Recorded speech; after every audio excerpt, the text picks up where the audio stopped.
আমরা যে রিসর্টে আছি ক্যান্ডেলউডে, ওখান থেকে মন্দারমণি মার্কেটটা ওই 5 মিনিট মতো ডিস্টেন্স। তাই আমরা প্রাইভেট কার বের করলাম না, অটোই ধরে নিলাম।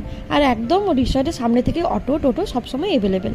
আমরা যাচ্ছি একটু মার্কেটটা দেখবো। 10 টাকা ভাড়া নিল, আমরা দুজন চলে এলাম। এবার এখানে মার্কেটে শপিং করব, একটু ফটো তুলবো, খাওয়া দাওয়া করব, তারপর এখান থেকে যাব।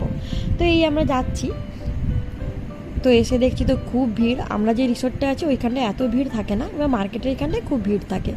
তো এখানে এসে দেখছি এরকম অনেক রকম রাইড আছে। তো ফটোগ্রাফার বললো একটু বাচ্চাটাকে এখানে বসাও। তো আমরা তো খুব ভয় পাচ্ছিলাম যে না, যদি ও ভয় পায়। তো ভয় কীভাবে, দেখছি ও তো বসেই স্টিয়ারিং ঘোরাচ্ছে।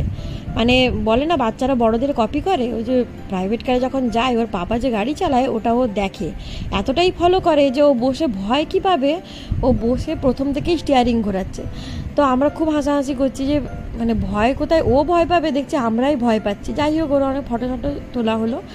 এবার আমরা একটু নিজেরাও ফটোশ্যুট করে নিচ্ছি, কারণ এইগুলোই তো স্মৃতি। বলুন, আমরা যদি ফটোশ্যুট না করি পরে ওকে ভবিষ্যতে কী দেখাবো। তো এখানে ফটোগ্রাফার দিয়েও আমরা কিছু বড় বড় ফটো লেমিনেশন করে বের করেছি। এবার এখান থেকে একটু ঘুরে আমরা একটু খাওয়া দাওয়া করব, তারপর আমরা আবার রুমে চলে যাব। তো এই আমাদের প্ল্যান ছিল আর কি।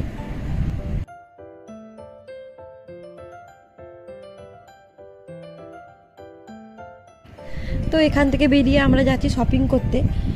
তো দেখছি রাস্তার দুধারে অনেক কিছু দোকানপাট বসেছে, প্লাস খাওয়ার জিনিস আছে, ফুচকা আছে, ডাব আছে, চা আছে। তো বিকেল হয়ে গেছে, তো মনটা একটু চা করছে। তো ভাবলাম যে যাই একটু চা খেয়ে নিই। তো তাড়াতাড়ি চা খেয়ে একটু শপিং করতে যাচ্ছি। তো শপিং করার মতো এখানে কিছুই নেই, একটু মার্কেটটা ঘুরে দেখলাম। বছরে 1-2বার তো আসাই হয়, বারবার আর কত শপিং করব। তো এই বাচ্চারা তো আশা করে থাকে, দিদির মেয়ে, বোনের মেয়ে, সব ছেলেমেয়েরা আশা করে থাকে বাচ্চারা। তো তাদের জন্যই কিছু কিনলাম। তো কিনে টিনে আমরা তাড়াতাড়ি রুমে চলে যাচ্ছি, কারণ কুটুসে ভীষণ ঘুম চলে এসছে। ওকে গিয়ে তাড়াতাড়ি ঘুম পাড়াতে হবে। আর রাতেও তাড়াতাড়ি ডিনার করিয়ে দেবো, কারণ কালকে আমাদের চেক আউট, কালকে আবার ওর জার্নি হবে। তো আমরা তাড়াতাড়ি রুমে চলে এসেছিলাম, আর রাতে রুটি চিকেন কষা খেয়ে তাড়াতাড়ি ঘুমিয়ে গেছি, কারণ পরের দিন আমাদের আবার বেরিয়ে যেতে হবে। যাই হোক, আমাদের মন্দারমণি সিরিজের ব্লগটা এখানেই শেষ করছি। কেমন লাগলো জানিও। Tata, good night, thank you.